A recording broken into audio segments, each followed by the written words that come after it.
இந்தியாவின் 46வது தலைமை நீதிபதியாக பதவியேற்றுள்ள நீதிபதி ரஞ்சன் கோகாயின் பின்னணி குறித்து நாம் தெரிந்து கொள்ளலாம்.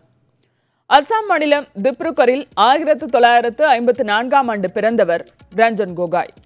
அசாம் மாநில முன்னாள் முதல்வர் கேஷப் சந்திர கோகாயின் மகனான ரஞ்சன் கோகாய் பள்ளி படிப்பை திப்ருகரிலும் கல்லூரி படிப்பை டெல்லி ஸ்டீவன் கல்லூரியிலும் முடித்தார்.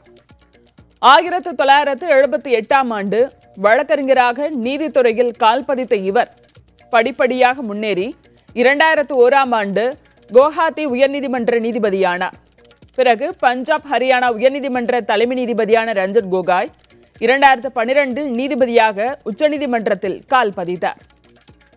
இந்நிலையில் நாட்டின் 46வது உச்சநீதிமன்ற தலைமை நீதிபதியாக ரஞ்சன் கோகாய் நியமிக்கப்படுவதாக குடியரசுத் தலைவர் ராம்நாத் கோவிந்த் அறிவித்தார்.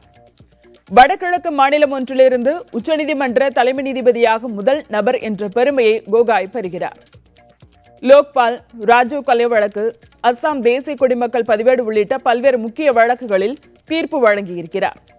வழக்கு ஒதுக்கீடு விவகாரத்தில் உச்சநீதிமன்ற தலைமை நீதிபதி தீபக் மிஸ்ராவுக்கு எதிராக குரல் கொடுத்த 4 நீதிபதிகளில் ரஞ்சன் கோகாயும் ஒருவர்.